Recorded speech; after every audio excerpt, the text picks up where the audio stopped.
பெரியவா சரணம். பெரியவா வானொலியின் மாலை நிகழ்ச்சிகள் ஆரம்பமாகின்றன. இன்றைய எமது நிகழ்ச்சிகள் நித்திய குரு பாதுகா பூஜா, ஸ்ரீ ரா கணபதி அவர்கள் எழுதிய புத்தகத்தின் ஒளிவடிவம், ஆன்மீக உரை, மகா பெரியவா மகிமை, உபன்யாசம். பெரியவா சரணம். பெரியவா சரணம். அடுத்த நிகழ்ச்சி நித்திய குரு பாதுகா பூஜை.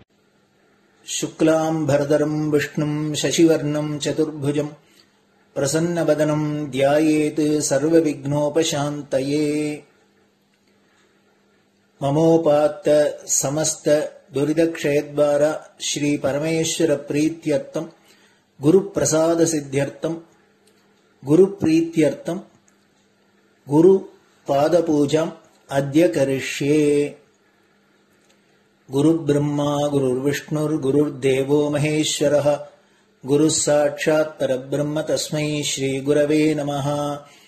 अपारकरुणा सिन्धुं ज्ञानदं शान्तरूपिणं श्रीचन्द्रशेखरगुरुं प्रणमामि मुदान्वहम्। सदाशिवसमारम्भां शङ्कराचार्यमध्यमाम् अस्मदाचार्यपर्यन्तां वन्दे गुरुपरम्पराम्. எல்லோரும் குருவ பெரிவாளை தியானம் பண்ணிண்டு அர்ச்சனை பண்ணுவோம். அஷ்டோத்திரம். பெரியவா அஷ்டோத்திரம் பல அஷ்டோத்திரங்கள் இருக்கு. அதுல எளிமையா சுலபமா எது இருக்கோ அதை நான் இப்ப சொல்றேன். எல்லோரும் இதை கேட்டுண்டே திருப்பி சொல்ல முடிஞ்சுபா சொல்லி சொல்லி பெரிவாளுக்கு பாதத்துல ஒவ்வொரு புஷ்பத்தை அர்ச்சனை பண்ணலாம்.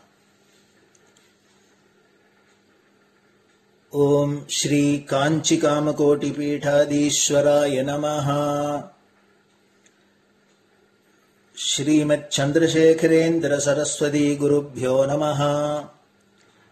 संन्यासाश्रम शिखराय नमः।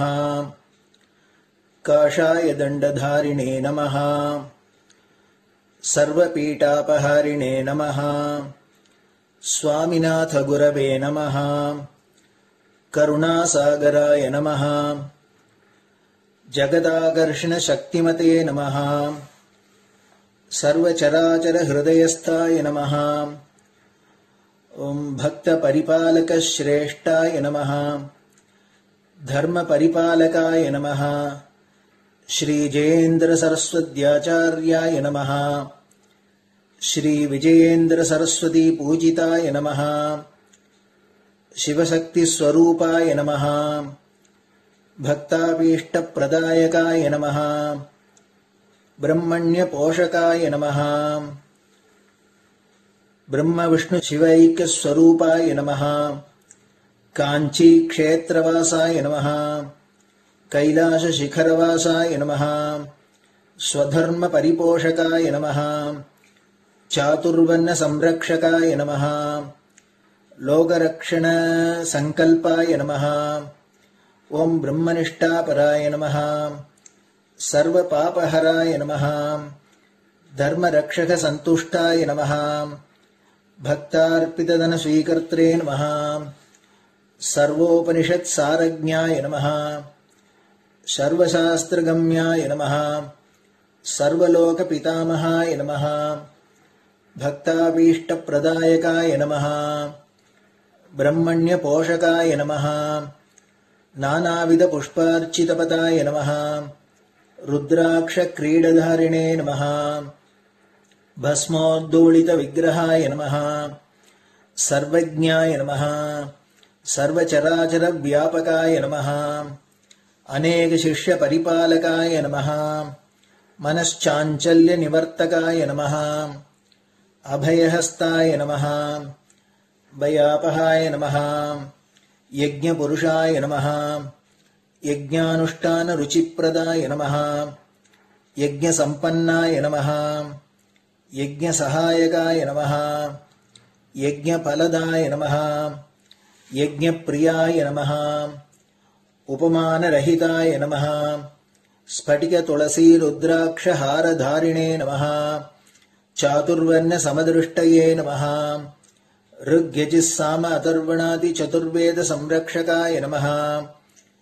தட்சிணாமூர்த்தி ஸ்வரூபாய நமஹ ஜாக்ரத் ஸ்வப்ன சுஷுப்தி அவஸ்தாதீதாய நமஹ கோடி சூரிய துல்லிய தேஜோமே ஷரீராய நமஹ சாது சங்க சம்ரக்ஷகாய நமஹ அஸ்வகஜ கோபூஜா நிர்வர்த்தகாய நமஹ குருபாதுக பூஜா துரந்தராய நமஹ கனகாபிஷிக்தாய நமஹ ஸ்வர்ண பில்வதள பூஜிதாய நமஹ சர்வஜீவ மோக்ஷதாய நமஹ மூகவாக்தான நிபுணாய நமஹ நேத்ர தீக்ஷாதானாய நமஹ द्वादशलिंग स्थापकाय नमः गान रसप्रियाय नमः ब्रह्मज्ञानोपदेशकाय नमः सकलकलासिद्धिताय नमः चातुर्वण्यपूजिताय नमः अनेकभाषा संभाषण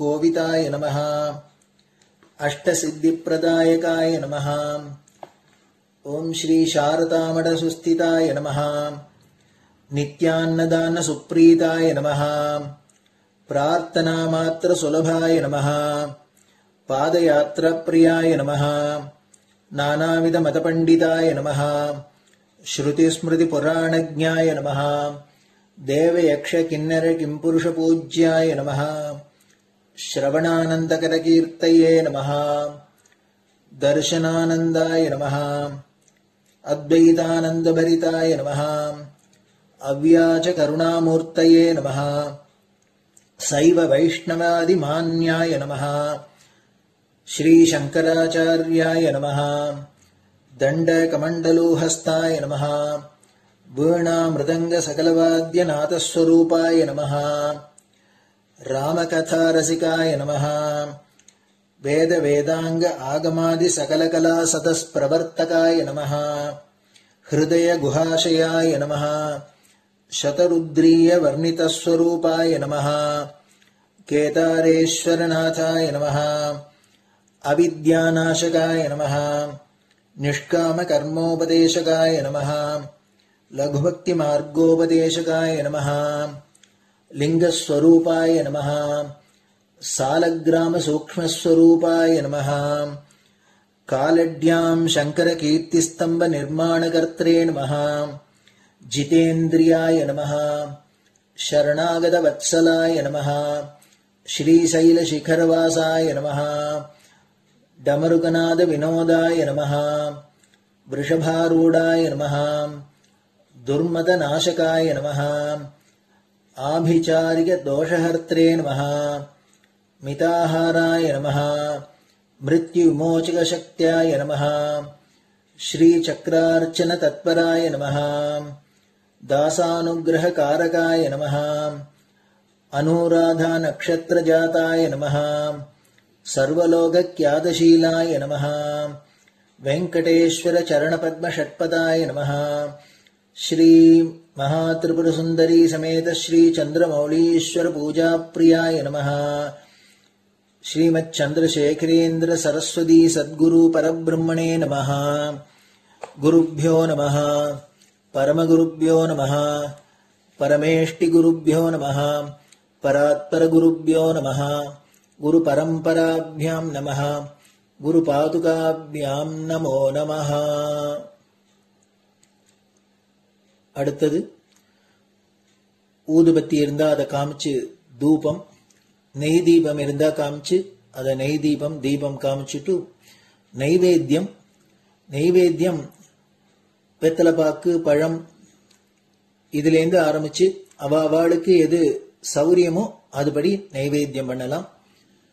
அதுக்கு அடுத்தது கற்பூர ஹாரத்தி பண்ணி எல்லோரும் பிரதட்சிண நமஸ்காரம் பண்ணி பெரியவாள்கிட்ட பிரார்த்தனை பண்ணிண்டு எல்லோரும் க்ஷேமமா இருக்கணும், லோகம் பரம மங்களமா சௌக்கியமா இருக்கணும், எல்லோரும் வியாதி வெக்க இல்லாத ஆயுராரோக்கிய ஐஸ்வர்யத்தோட சாந்தம் அமைதியோட ஞான வைராக்கியத்தோட எல்லோரும் நல்லவர்களாயிருந்து நன்மையை அடையணும்னு பிரார்த்தனை பண்ணி இந்த பூஜையை தினம் செய்யலாம். குரு பிரம்மா குரு விஷ்ணுர் குரு தேவோ மகேஸ்வரः குருः சாட்சாத் பரபிரம்ம தஸ்மை ஸ்ரீ குரவே நமः. அபார கருணா சிந்தும் ஞானதம் சாந்தரூபிணம் ஸ்ரீசந்திரசேகர குரும் பிரணமாமி முதான்வகம். சதாசிவசமாரம்பாம் சங்கராச்சாரிய மத்யமாம் அஸ்மதாச்சாரிய பர்யந்தாம் வந்தே குரு பரம்பராம். குரு பாத பூஜை நிறைவடைஞ்சது. பெரியவா சரணம். பெரியவா சரணம். பெரியவா வானொலியில் நேயர்கள் அடுத்து கேட்க இருப்பது ஸ்ரீ ரா கணபதி அவர்கள் எழுதிய புத்தகத்தின் ஒளி வடிவம். அளிப்பவர் ஸ்ரீமதி உமா சங்கர் அவர்கள். தேனினும் இனிய சொல்லான் தீச்சுடர் மேனி கொண்டான் ஊனுயிர்க்குயிரதான ஒன்றினைக் கலந்து நின்றான். ஏனினிக் கவலை நெஞ்சே இன்றுனக் அருள் செய்தான். இஞ்ஞானவான் காமகோட்டி நாதனை நம்புவோமே. ஜெய ஜெய சங்கர, ஹரஹர சங்கர. மகாபிரியவாளின் உபன்யாசங்களை ரா கணபதி அண்ணா தெய்வத்தின் குரல் என்ற பெயரில் 7 பாகங்களாக தொகுத்து அளித்ததின் 7ஆம் பாகத்தின் அடுத்த பகுதி. ஸ்ரீ சுப்பிரமணியாய நமஸ்தே. சுப்பிரமணியர் என்றால் வைதிக தெய்வம். ஸ்ரீ சுப்பிரமணியாய நமஸ்தே நமஸ்தே. சுப்பிரமணிய சுவாமிக்கு மறுபடி நமஸ்காரம் என்று எல்லோருக்கும் புரியும். மங்களமாக ஸ்ரீ என்று ஆரம்பித்து 1க்கு 2ஆக நமஸ்தே சொல்லி இருக்கிறார். ஒரு தடவைக்கு மேல் சொல்லிவிட்டால் அனந்தம் தடவை சொல்லிவிட்டதாக அர்த்தம். முக்கியமான ஒரு விஷயத்தை அழுத்தமாக சொல்வதென்றால் இப்படி டூப்ளிகேட் பண்ணுவது வழக்கம். போற்றி போற்றி என்பது அப்படித்தான். ஜெய ஜெய சங்கர என்கிறோம். பிரம்மசூத்திரம் கூட ஒரே வாக்கியத்தை 2 தடவை திருப்பித்தான் முடிக்கிறது. நமஸ்தே நமஸ்தே, தே உனக்கு, நமஹா நமஸ்காரம், நமஹா தே என்பது நமஸ்தே என்றாகும். தே உனக்கு, சுப்பிரமணியாய சுப்பிரமணியனுக்கு. பாட்டு முழுக்க இக்கு போட்டுக்கொண்டு 4ஆம் வேற்றுமையிலேயே போகிறது. சுப்பிரமணியனான உனக்கு நமஸ்காரம், அனந்த கோட்டி நமஸ்காரம். சுப்பிரமணியன் என்றால் நல்ல பிரம்மண்யன், தேர்ந்த பிரம்மண்யன். பிரம்மண்யன் என்றால் பிரம்மம் என்றால் சத்தியமான பரமாத்ம ஸ்வரூபம் என்று மாத்திரமே அர்த்தம் பண்ணிக் கொள்கிறோம். பிரம்ம பதத்துக்கு இன்னொரு முக்கியமான அர்த்தம் வேதம் என்பது. வேதத்துக்கு பிரம்ம என்று ஒரு பெயர். அதனால்தான் வேத மந்திரத்தில் ஒரு குழந்தைக்கு தீட்சை கொடுப்பதான உபநயனத்தை பிரம்மோபதேசம் என்பது. வேதம் கற்றுக்கொள்வதாலேயே அந்த குழந்தை பிரம்மச்சாரி ஆகிறான். பிரம்ம யஜ்ஞம் என்கிற மாதிரியான பல இடங்களிலும் பிரம்ம என்றால் வேதம் என்றே அர்த்தம். வேதத்தை அனுசரிப்பது, அனுஷ்டிப்பது, அதாவது வைதிகம் என்பதுதான் பிரம்மண்யம். அதை முக்கியமாக கொண்டவர்களே பிராமணர்கள். வேதங்களின் பரம தாத்பரியமான பிரம்மமாகிற பரமாத்ம ஸ்வரூபமாகவே இருப்பதால் சுப்பிரமணியராக இருக்கப்பட்ட மூர்த்தி வைதிகத்தின் விசேஷ தெய்வமாக, வைதிகர்களின் விசேஷ தெய்வமாக இருப்பதாலும் சுப்பிரமணியராகிறார். வேதத்துக்கு முக்கியம் என்ன? அக்னி உபாசனை. சுப்பிரமணியர் தானே அக்னி ஸ்வரூபமாயிருப்பவர். பரமேஸ்வரனின் நேத்ராக்னி பொறி 6 சேர்ந்துதானே அவராக ஆனது. அதனால் அவர் வேத தேவராக இருப்பவர். வேதம் படிப்பதும் சொல்லிக் கொடுப்பதுமே தொழிலாயுள்ள பிராமணர்களின் தெய்வமாயிருப்பவர் சுப்பிரமணியர். ஆச்சாரியாலும் சுப்பிரமணிய புஜங்கத்தில் மகீதேவ தேவம் மகாவேத பாவம் மகாதேவ பாலம் என்று சொல்லியிருக்கிறார். மகீதேவர் என்றால் பிராமணர், மகீதேவ தேவர் என்றால் பிராமணர்களின் தெய்வம் என்று அர்த்தம். தமிழில் உள்ள பக்தி நூல்களில் ரொம்பவும் புராதனமான திருமுருகாற்றுப்படையிலும் இப்படியே தான் சொல்லி இருக்கிறது. ஷண்முகனின் 6 முகங்களில் ஒவ்வொன்றும் ஒரு விதமான அனுகிரகம் செய்வதாக நக்கீரர் சொல்லிக் கொண்டு போகும்போது ஒரு முகம் மந்திர விதியின் மரபுளி வழா அது அந்தணர் வேள்வி ஒர்க்குமே என்று சொல்லியிருக்கிறார். திருவேரகம் என்கிற சுவாமி மலையை வர்ணிக்கிற இடத்திலும் அங்கே நல்ல பிரம்மச்சரிய அனுஷ்டானம் உள்ள பிராமணர்கள் முத்தி வளர்த்து யஜ்ஞாதிகள் செய்து சுப்பிரமணிய மந்திர ஜபமும் பூஜையும் செய்வதையே சொல்லி இருக்கிறார். யஜ்ஞ கர்மத்தில் பங்கு கொண்டு செய்கிற பிராமணர்களுக்கு ரித்விக் என்று பெயர். 16 வகையான ரித்விக்குகளில் ஒருவருக்கு பேர் சுப்பிரமணிய என்பது. சுப்பிரமணிய சுவாமி என்பதே குமாரசுவாமிக்கு பிரசித்த நாமாவாக இருப்பதிலிருந்தே அவர் வேதத்துக்கும் வைதிகத்துக்கும் அதிதேவதை என்று நிச்சயமாகிறது. தீட்சிதரும் முருகனும். முத்துசுவாமி தீட்சிதருக்கு சுப்பிரமணிய சம்பந்தம் ஜாஸ்தி. அவர் சகல கஷேத்திரங்களுக்கும் போய் சகல தெய்வங்களையும் பாடி வைத்தவர், ஆச்சாரியாள் மாதிரி. ஆனாலும் உபாசனையில் அவரை அம்பாள் பக்தராகவே விசேஷமாக தெரிந்து கொண்டிருக்கிறோம். கடைசியிலும் அவர் மீனாட்சி அம்மன் பேரில் பாசமோச்சனி என்று பாடிக்கொண்டேதான் சரீரத்தை விட்டிருக்கிறார். ஆனால் அவருடைய பிறப்பு அவருக்கு சாகித்ய வியத்புத்தி, வியுத்பத்தி, ஆற்றல் ஏற்பட்டது முதலியவற்றிலெல்லாம் சுப்பிரமணிய சம்பந்தமே இருக்கிறது. முத்துசுவாமி என்கிற பேரே வைத்தீஸ்வரன் கோவில் முத்துக்குமார சுவாமியின் பெயரை வைத்துத்தான் அவருக்கு நாமகரணமாகி இருக்கிறது. அப்பா ராமசுவாமி தீட்சிதர், அவரும் பெரிய பண்டிதர், சங்கீதத்தில் நிரம்ப தெரிந்தவர், சாகித்யங்கள் பண்ணியிருப்பவர், பெரிய ஸ்ரீவித்யா உபாசகரும் கூட. அவருக்கு 40 வயசு வரை புத்திரபாகியம் இல்லை. பத்னியோடு கூட வைத்தீஸ்வரன் கோவிலுக்கு போய் முத்துக்குமார சுவாமி சந்நிதியில் ஒரு மண்டலம் விரதம் இருந்தார். அந்த அம்மாளுக்கு தன் மடியிலே தேங்காய் பழம் முதலான மங்கள வஸ்துக்களை யாரோ கட்டுவதாக சொப்னம் ஏற்பட்டது. அடுத்தாற்போலவே கர்ப்பமும் உண்டாயிற்று.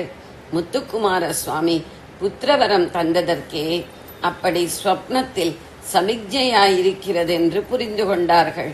அதற்கேற்றாற் போல பிள்ளையும் ஒரு கிருத்திகா நட்சத்திரத்திலேயே, அது பங்குனி மாச கிருத்திகை பிறந்தது. அப்படி பிறந்தவர்தான் முத்துசுவாமி தீட்சிதர். அப்புறம் அவர் வளர்ந்து சங்கீத அபியாசம், ஸ்ரீவித்யா அபியாசம், காசியில் சந்நியாச குருவுடன் வாசம் எல்லாம் பண்ணினார். காசியிலேயே குரு சித்தியானார். சித்தியாகிற சமயத்தில் அவர் தீட்சிதரிடம், தட்சிணத்துக்கு திரும்பி போய்விடு, அங்கே முதலில் திருத்தணிக்கு போ, நீ எதற்காக ஜன்மா எடுத்திருக்கிறாயோ அது சபலமாகும்படியாக பலித்தமடையுமாறு சுப்பிரமணிய சுவாமி அனுகிரகம் பண்ணுவார் என்று சொன்னார். அப்படியே தீட்சிதர் திருத்தணிக்கு போனார். அடிவாரத்தில் திருக்குளத்தில் ஸ்நானம் பண்ணிவிட்டு அவர் மலையேறி போய்க் கொண்டிருக்கும் போது முன்பின் தெரியாத ஒரு கிழ பிராமணர் அவரை முத்துசுவாமி என்று பெயர் சொல்லி கூப்பிட்டு வாயை திற என்றார். அவர் அப்படியே பண்ணியதும் வாயிலே ஒரு கல்கண்டை போட்டுவிட்டு போன இடம் தெரியாமல் போய்விட்டார். வந்தது யார் என்று தீட்சிதருக்கு புரிந்துவிட்டது. இவர் வந்த காரியமும் தட்சணமே ஆரம்பித்து விட்டது.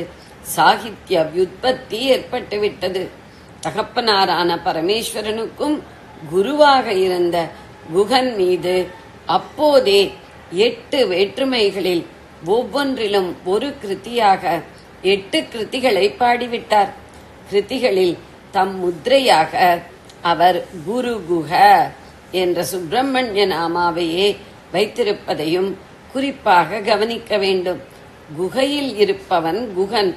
ஹிருதய அந்தரங்கம் என்ற குகையில் ஆத்மஸ்வரூபமாக உள்ள குருதான் குரு குகன். தீட்சிதர் சரீர யாத்திரையை முடித்தது ஒரு தீபாவளியில். அதற்கு அடுத்த 6ஆம் நாள்தான் மகா ஸ்கந்த சஷ்டி வருவதும், சஷ்டியன்று பூர்த்தியாகிற விதத்தில் 6 நாள் விரத உபாசங்கள் இருப்பது வழக்கம். அதாவது தீட்சிதர் வாளின் பிறப்பு மட்டுமில்லாமல் முக்தியடைந்ததிலும் ஒரு சுப்பிரமணிய சம்பந்தம் தெரிகிறது. தீட்சிதர் க்ஷேத்திரமாக போய் அங்கேயுள்ள மூர்த்தியை, அது என்ன மூர்த்தியானாலும் அதை வித்தியாசமில்லாமல் பாடினார் என்றேன். அந்தந்த கிருதியிலேயே அது எந்த க்ஷேத்திரத்தை பற்றியது என்பதற்கு அகச்சான்று என்கிறார்களே, அப்படிப்பட்ட இன்டர்னல் எவிடன்ஸ் இருக்கும். குறிப்பிட்ட க்ஷேத்திரத்தில் அந்த சுவாமிக்கு உள்ள பெயர், அதற்கான மந்திர ரகசியம், அந்த ஸ்தல புராண குறிப்பு என்று ஏதாவது இருக்கும். இந்த ஸ்ரீ சுப்பிரமணியாயவில் குறிப்பாக அது இன்ன க்ஷேத்திரத்தில் பாடியது என்று காட்டுவதாக ஒன்றும் இல்லை. அத்தனை சுப்பிரமணிய க்ஷேத்திரங்களில் உள்ள மூர்த்திகளையும் சேர்த்து தம்முடைய பாட்டினாலேயே மூலமூர்த்தியாக அவர் பண்ணி வைத்து விட்ட மாதிரி இந்த கிருதி பிரகாசிக்கிறது. அனந்த கோட்டி நமஸ்காரத்தோடு ஆரம்பித்திருக்கிறார். அப்புறம் நாளை பார்ப்போம். ஜெய ஜெய சங்கர, ஹர ஹர சங்கர. பெரியவா சரணம். இந்நிகழ்ச்சியின் அடுத்த பகுதி நாளை மாலை இதே நேரத்தில் ஒளிபரப்பாகும். பெரியவா சரணம். பெரியவா சரணம். பெரியவா வானொலியில் நேயர்கள் அடுத்து கேட்க இருப்பது திரு கவிக்கண்ணன் அவர்களின் ஆன்மீக உரை. பெரியவா சரணம். ராம் ராம். ஸ்ரீ குருப்யோ நம. ஜெய ஜெய சங்கர, ஹர ஹர சங்கர. பெரியவா வானொலி நேயர்கள் அனைவருக்கும், மகா பெரியவாவுடைய பக்தர்கள் அனைவருக்கும் அடியேன் கவிக்கண்ணனின் அன்பு கலந்த நல்வாழ்த்துக்கள். ராம் ராம். ஜெய ஜெய சங்கர, ஹர ஹர சங்கர. ஸ்ரீ குருப்யோ நம. பூரணத்தை நன்குணர்ந்து பூவுலகில் மாந்தர்தமை பூரணமாயாட்கொள்ளும் புண்ணியனே ஞாலமிதில் பூரணத்தை நன்குணர்ந்து பூவுலகில் மாந்தர்தமை பூரணமாயாட்கொள்ளும் புண்ணியனே ஞாலமிதில் காரணமும் காரியமும் தானாகி நிற்பவனாம். காரணமும் காரியமும் தானாகி நிற்பவனாம். நாரணனின் நாமத்தில் ஒன்றிய ஸ்ரீ சத்குருவே. நாரணனில் நாமத்தில் ஒன்றிய ஸ்ரீ சத்குருவே. பூரணத்தை நன்கு உணர்ந்து, பிரம்மத்தை நன்றாக உணர்ந்து, இந்த பூலோகத்துல மாந்தர்களை எல்லாம், மக்களை எல்லாம் பூரணமாய் ஆட்கொள்ளும். ஒத்தரையும் பட்சபாதம் இல்லாத, இவா பெரியவா, வா சின்னவா, இவா வேண்டியவா, வேண்டாதவா, வேண்டுதல் வேண்டாமை இலான் அடி சேர்ந்தார்னு சொல்ற மாதிரி அவரை சேர்ந்துட்டார் நமக்கு எந்த கஷ்டமும் யாண்டும் இடும்பையில், எப்பொழுதும் நமக்கு கஷ்டமே இல்லை என்ற மாதிரி எல்லாரையும் பூர்ணமாக ஆட்கொண்டு அருளாசி வழங்கக்கூடிய புண்ணியன் அவர். இந்த உலகத்துல தானே காரணமாகவும் தானே காரியமாகவும் இருக்க. காரணம் கர்த்தா அப்படின்னு விஷ்ணு சஹஸ்ரநாமத்தை சொல்ற மாதிரி தானாவே இந்த உலகத்துல காரணமாகவும் காரியமாகவும் தானாக நிற்கிறாராம். எப்போதும் நாராயணனுடைய நாமத்தை சொல்றாரா. நாராயண நாராயண. யார் போனாலும் எது சொன்னாலும் எல்லாத்துக்கும் அவர் சொல்றது ஒரே நாராயண நாராயண. அந்த நாராயண ஸ்மிருதி தான் எப்போதும் அவருடைய நாவில் இருந்து கொண்டிருக்கிறது. அப்பேற்பட்ட சத்குருவான ஸ்ரீகாஞ்சி காமகோட்டி பீட்டாதிபதி நம்முடைய மகா பெரிவாளை நம்ம வணங்கி இன்றைய கருணை முகல் காஞ்சி மகான் பகுதியை நம்ம ஆரம்பிக்க போறோம். இன்னைக்கு ஒரு வேடிக்கையான ஒரு நிகழ்வை நான் உங்களோட பகிர்ந்துக்க போறேன். ஒரு அணுக்கமான ஒரு தொண்டர், ஒரு பக்தர், அவருக்கு குறையான குறைன்னு இப்படிப்பட்ட குறை அப்படிப்பட்ட குறை இல்லை. அவர் ஏதோ வேலையில இருந்திருக்கார், ரிட்டையர் ஆயிட்டார். அவருக்கு அந்த பென்ஷன்லாம் ஒன்றும் கிடையாது. ஏதோ ரிட்டையர் ஆகும்போது கொஞ்சம் சேர்த்து வச்ச பணம் எல்லாம் இருந்தது. இவர் வீட்டுக்கு வந்து விட்டார். வீட்டுக்கு வந்தா வீட்டுல இருக்கிறவாள்லாம் அவருக்கு ஒரு நாள் சும்மா இருக்க வைக்க முடியுமா? அதனால எல்லாம் வேலைகள்லாம் செய்ய கொடுத்து அதை பண்ணு இதை பண்ணுங்க, எலக்ட்ரிக் பில்லை கட்டிட்டு வாங்குறா, கறிகாயை வாங்கிட்டு வாங்குறா, பால் வாங்கிட்டு வாங்குறா, பால் கடை வாங்கிட்டு வாங்குறா, இப்படி ஏதோ ஒரு வேலை கொடுத்துட்டே இருக்கா. இவருக்கு ஆனா முடியல, என்ன பண்றதுன்னு தெரியல. இவருக்கு வேலை இல்லைங்கிறதுனால தன்னை யாரும் மதிக்கலையோங்கிற எண்ணம். ஆனா வீட்டுல இருக்கிறவ எல்லாருக்கும் என்ன பண்றான்னா, பிள்ளைகளுக்கு எல்லாம் காலேஜுக்கு போறதுக்கு, வேலைக்கு போற பையனுக்கு செய்யறது எல்லாத்தையும் அவாத்த மாமி விழுந்து வந்து அவளுக்கு எல்லாம் செய்யறா. இவருக்கு எல்லாம் கடைசியில கொடுக்கறா. அவளுக்கு எல்லாம் கையில கொண்டு போய் கொடுக்கறா. இவர் எல்லாம் உள்ள வாங்கும் சாப்பிடறதுக்கு அப்படின்னு கூப்பிடுறா. இவருக்கு மனசு ரொம்ப பத்தமா படுத்து. ஒரு நாள் என்ன பண்ணாருன்னா, சரி நம்ம இதெல்லாம் போய் நம்ம பெரியவாட்ட சொல்லி அழலான்னு நேரம் ஒரு நாள் பெரியவாட்டு போயிட்டார். பெரியவாட்டா போனா பெரியவா இது பூஜையில இருந்தா. அன்னைக்கு இவரோட அதிர்ஷ்டம் பெரியவா மௌனத்துல இருக்கல. இவர் எல்லாம் காத்துட்டு இருந்தார். உன்னை பெரியவா சொன்ன, நீ சாப்பிட்டியோ அப்படின்னு கேட்டா. இல்ல இன்னும் சாப்பிடல பெரியவான்னு. இப்போ உள்ள போய் சாப்பிட்டுட்டு வந்துடும், சாப்பிட்டுட்டு வந்த அப்புறம் நான் உனக்கு காத்துட்டு இருக்கேன், நீ போயிட்டு வா அப்புறம் பேசலான்னு. போய் நல்லா சாப்பிட்டுட்டு வந்தார். என்ன வயர் நிறைஞ்சிட்டதுனால மனசு கொஞ்சம் சாந்தி அடைஞ்சிடும், டென்ஷன்லாம் குறைஞ்சி போயிடும். பென்ஷன் இல்லைனாலும் டென்ஷன் இருக்கு இல்லையா எல்லாருக்கும். இவர் போனார், நல்லா சாப்பிட்டார், வயர் நிறைய சாப்பிட்டார். அந்த மாதிரி சாப்பிட்டு எத்தனை நாள் ஆச்சு அவருக்கு தெரியாது. மடத்துல நல்லா அன்னைக்கு என்ன விசேஷமோ தெரியல, யாரோ பெருசா பிக்ஷா வந்தனம் ரொம்ப பெரியவா பன்னீர்பா போட்டிருக்கு, நல்லா வடை பாயசத்தோட ரொம்ப அருமையான சாப்பாடெல்லாம் சாப்பிட்டுட்டு பெரியவாடை பாக்கிறதுக்காக அங்கேருந்து வந்தா. பெரியவா விசாந்தியா யாரோட பேசிட்டு இருந்தான்னு இவர் தன்னுடைய டேர்ன் வரணும் அப்படிங்கிறதுக்காக காத்துட்டு இருந்தார். கொஞ்சம் ஆழி ஆச்சு. அவ எல்லாம் பிரசாதம் வாங்கிட்டு போன உடனே இவர் முத்தர் இருந்தார். உடனே பெரியவா, இங்க வா, என்ன சாப்பிட்டியா, என்ன இப்ப தெம்பா இருக்கா, சொல்லு. நீ வந்த போது உனக்கு மூச்செல்லாம் அழிச்சுது, உடம்பெல்லாம் ஒரு மாதிரி பலகீனமா இருந்தது, நீ என்னவோ துக்கத்தோட வந்திருக்கேன்னு எனக்கு பட்டுது, நீ அதெல்லாம் என்கிட்ட சொல்லணும்னு எப்படி எல்லாத்தையும் சொல்லுவ? அதனால கொஞ்சம் உன்னுடைய ஆத்தங்கத்தை குறைக்கணுன்றதுக்கு தான் கொஞ்சம் நேரம் நான் வந்து வெயிட் பண்ணி உன்னை சாப்பிட சொல்லி அப்புறம் விசிராந்தியா கேட்கலாமேன்னு தான். இப்ப சொல்லு அப்படின்னு. உடனே அவர் என்ன பண்ணார், இதுதான் சாக்குன்னு தன்னுடைய கஷ்டங்கள் எல்லாம் வரிசையா சொல்லிட்டே வந்தார். எல்லாத்தையும் பொறுமையா கேட்டுன்ட்டு அதுக்கு எந்த பதிலும் சொல்ல. தெரியவா, உனக்கு ஒரு கதை சொல்லட்டுமா அப்படின்னா. இது என்னடா அது, நம்ம கதையை சொல்லி இவர்கிட்ட இருந்து ஏதாவது ஒரு ஆதரவு பெறணும்னு சொல்லி வந்தா இவர் நமக்கு கதை சொல்றேன்னு ஆரம்பிக்கிறாரேன்னு அந்த வந்தவர் இருக்காரு. ரொம்ப ஆச்சரியமா, சொல்லுங்க பெரியவா கேட்டுக்கிறேன்னு அவர் சொன்னார். ஒரு கோவில்ல ஒரு பூசாரி இருந்தார். அந்த பூசாரி அந்த கோவிலுக்கு தினம் வந்து காத்தால மத்தியானம் வரைக்கும் பூஜையெல்லாம் பண்ணுவார், வரவாளுக்கெல்லாம் பிரசாதம் எல்லாம் கொடுப்பார், அர்ச்சனை எல்லாம் பண்ணுவார், எல்லாம் முடிச்சுட்டு கிளம்பிடுவார் பூட்டிட்டு. திருப்பி சாயங்காலம் 4 மணிக்கு வருவார். 4 மணிலேருந்து ராத்திரி 8:30 மணிக்கு வரைக்கும் இருந்து பூஜைகள் எல்லாம் பண்ணி வரவாளுக்கெல்லாம் சுவாமிக்கு தீபார்த்தனை எல்லாம் காமிச்சு அர்ச்சனை எல்லாம் பண்ணி பிரசாதம் எல்லாம் கொடுத்துட்டு அவெல்லாம் போன பிறகு 8:30 மணிக்கு மேல கிளம்பி வீட்டுக்கு போவார். இப்படி ஒரு நாள் ராத்திரி 8:30 மணிக்கு கிளம்பிட்டு போயிட்டார். மறுநாள் காத்தாலுக்கு ஒரு 5 மணிக்கெல்லாம் வந்துட்டார். பஞ்ச உஷத் காலத்துல வந்துட்டார். கோவிலை திறந்தார், உள்ள போனார். நட திறந்திருந்தது. பூட்டிட்டு போன நட திறந்திருக்கே அப்படின்னு ரொம்ப ஆச்சரியமா இருந்தது. அதுக்கப்புறம் உள்ள போய் பார்த்தா அந்த கோவிலே ஒரு சாதாரண கோவில், ரொம்ப பெரிய கோவில் கிடையாது.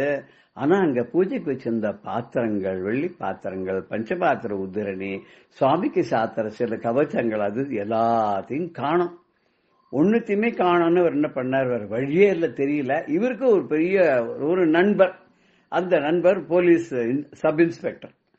அவர் அங்கே பக்கத்திலேயே இருக்கக்கூடிய ஒரு அடுத்த தெருல இருக்கக்கூடிய போலீஸ் ஸ்டேஷன்ல அங்க இருக்காரு. அவர் ரொம்ப நண்பர், அடிக்கடி கோவிலுக்கெல்லாம் ஒருவர், அவர் ஒரு பக்திமான் வேற. சரி அவரை போய் பார்த்து அவர்கிட்ட சொல்லலான்னு நேரம் விடுன்னு ஒரு காவல்காரனை வாசல்ல வச்சுட்டு இவர் வந்து நேரம் அடுத்த தெருக்கு போய் இந்த போலீஸ் வாசலுக்கு போனார். போனா அங்க பார்த்தா அந்த இவருடைய நண்பரான போலீஸ் சப் இன்ஸ்பெக்டர் வந்து ஒரே அறக்க பறக்க அங்கேயும் இங்கேயும் ஒண்ணு என்ன பண்றதுன்னு தெரியாது அப்படியே முழிச்சுட்டு இருக்கார். இவர் அங்க போனார். போய் இது ஒரு விஷயத்த கேட்கிறார், நம்ம கோவில்ல இருக்கிற சாமான்லாம் காணாது போயிடுத்து, அதோ களவு போயிடுத்து, யாரோ வந்து எப்படி எடுத்துன்னு போனான்னே தெரியல, ஒரு கேஸ் ரெஜிஸ்டர் பண்ணி நீர் வந்து பார்த்து ஒரு இன்ஸ்பெக்ஷன் பண்ணி அதுக்கு ஏதாவது வழி பண்ணு கண்டுபிடிக்கிறதுக்குன்னு. இந்த போலீஸ் சப் இன்ஸ்பெக்டர் சொன்னாராம், பாரப்பா நானும் அப்படிதான் என்னோட சைக்கிளை ராத்திரி இங்க வந்து பூட்டி வச்சுட்டேன், நான் ஒரு அடுத்த தெருல தானே வீடு, நான் நடந்தே போயிட்டேன் நேற்றுக்கு. காத்தால நான் இங்க போலீஸ் ஸ்டேஷனுக்கு பாக்குறேன், என்னோட சைக்கிளை காணோம். பூட்டி வச்சிருந்த புது சைக்கிளா யாரோ எடுத்துட்டு போயிட்டாங்க. அந்த காலத்துல 300-400 ரூபாய்க்கு சைக்கிள் வாங்கலாம். இப்பெல்லாம் 4000 ரூபாய் 5000 ரூபாங்கிறத 300-400 ரூபாய்க்கு சைக்கிள் வாங்கலாம். நீங்க சைக்கிள் விலை என்னன்னு கேட்டா 150 ரூபா அம்மா. சரி குடுன்னா அதுக்கப்புறம் சொன்னா சீட்டுக்கு தனி விலை, பெல்லுக்கு தனி விலை, லைட்டுக்கு தனி விலை, கேரியருக்கு தனி விலைன்னு போட்டு அந்த 150 ரூபாய் சைக்கிளுக்கு 350 ரூபாய் பண்ணிடுவான் இல்லையா. இவர் என் சைக்கிள் காணாத படுத்து புது சைக்கிள் லோன் போட்டு வாங்கியிருந்தேன். இப்ப என்ன பதில் சொல்றேன்னு தெரியல. நான் ஏன் சைக்கிளை காணுவேன், நான் என்ன பண்றது, எப்படி டியூட்டிக்கு போறது, எப்படி மேலதிகாரிலாம் பதில் சொல்றது, நான் தண்டனை இருக்கேன், நீர் உண்மை கேட்டதை சொல்றே அப்படின்னா. இந்த கதையை சொல்லிட்டு பெரியவா சிரிச்சாலாம். நோக்கு என்ன புரிஞ்சுது அப்படின்னு கேட்டாங்க. எல்லாருக்கும் கஷ்டம் இருக்குன்னு புரியுது பெரியவா.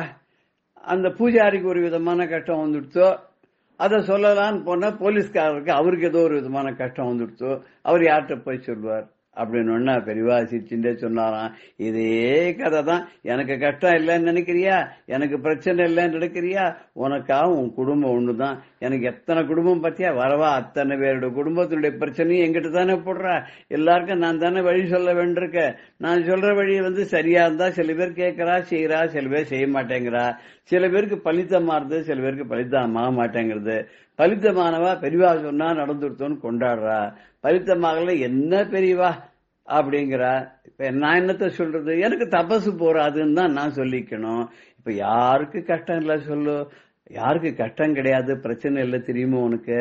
நேத்தியோட ஒருத்தர் இந்த உலகத்தை விட்டு போயிட்டார் பத்தியா, அவருக்கு பிரச்சனை கிடையாது. இன்னும் ஒருத்தர் நாளைக்கு தான் பிறக்க போறாரு பத்தியா, அவருக்கும் பிரச்சனை கிடையாது. பகவானுக்கும் பிரச்சனை கிடையாது. அவன் பிரச்சனையெல்லாம் தாண்டியனவன். புரிஞ்சுதோ அவனுக்கு. கஷ்டம் எல்லாருக்கும் இருக்கும். கஷ்டத்தை நம்ம எந்த அளவுக்கு பொறுத்துக்க முடியுமோ பொறுத்துண்டு மேற்கொண்டு எப்படி சமாளிக்கிறதுன்னு பார்க்கணுமே தவிர சோர்ந்து போய் உட்காரக்கூடாது. தெரிஞ்சுதோ. போய் உன்னுடைய இதெல்லாம் பாரு, குடும்பத்து வேலையெல்லாம் பாரு, எல்லாம் பழகி போயிடும். இருக்கிற கஷ்டத்திலேயே சந்தோஷத்தை தேடினேன்னாக்க சந்தோஷம் வெளியில இல்லப்பா, ஆனந்தம் மனசுக்குள்ளதான் இருக்கு. ஒருத்தருக்கு ஆனந்தம் இன்னொருத்தருக்கு ஆனந்தம் இல்ல, ஒருத்தருக்கு சந்தோஷம் இன்னொருத்தருக்கு இல்ல. இன்னைக்கு சந்தோஷமா இருக்கிறது நாளைக்கு சந்தோஷம் இல்ல, இந்த ஊர்ல சந்தோஷமா இருக்கிறது இன்னொரு ஊர்ல சந்தோஷமா இல்ல. நாம தான் அட்ஜஸ்ட் பண்ணிக்கணும். சரியா, போயிட்டு வரியா, இந்த பிரசாதத்தை எடுத்துக்கோ, போயிட்டு வா, அடுத்த தடவை வரைச்சா சிரிச்சுட்டு வா என்ன அப்படின்னு சொல்லி அனுப்பிச்சாலாம். நாமளும் எத்தனை கஷ்டம் வந்தாலும் பெரியவா சொன்ன மாதிரி சமாளிச்சுட்டு அதை எதிர்கொண்டு பெரியவா மேல பாரத்தை போட்டு பெரியவாட அருளை வேண்டி சந்தோஷமா எல்லாத்தையும் எதிர்கொள்வோமாக. ஜெய ஜெய சங்கர ஹரஹர சங்கர. ஸ்ரீ குருபியோ நமஹ. ராம் ராம். பெரியவா சரணம். இந்நிகழ்ச்சியின் அடுத்த பகுதி நாளை மாலை இதே நேரத்தில் ஒளிபரப்பாகும். பெரியவா சரணம். பெரியவா சரணம். அடுத்த நிகழ்ச்சி மகா பெரியவா மகிமை உபன்யாசம். வழங்குபவர் பிரம்மஸ்ரீ கணேச சர்மா அவர்கள். இந்த 65வது ஆச்சாரியர் பெரியவாளுக்கு பரமேஷ்டி குரு ஸ்தானத்தை உடையவர். அதாவது குரு பரம்பரையில தனக்கு சன்னியாசாசிரமம் கொடுத்து உபதேசம் பண்றவாள குரு அப்படின்பா. அந்த குருவோட குருவை பரமகுரு அப்படின்னு சொல்ற வழக்கம். அந்த பரமகுருவோட குருவை பரமேஷ்டி குருன்னு சொல்ற வழக்கம். இந்த பரமேஷ்டி குருவோட குருவை பராபர குரு அப்படின்னு சொல்ற வழக்கம். பெரியவாளோட பரமேஷ்டி குரு இந்த சுதர்சன மகாதேவேந்திர சரஸ்வதி அப்படின்னு சொல்லக்கூடிய இளையாத்தங்குடி பெரியவா.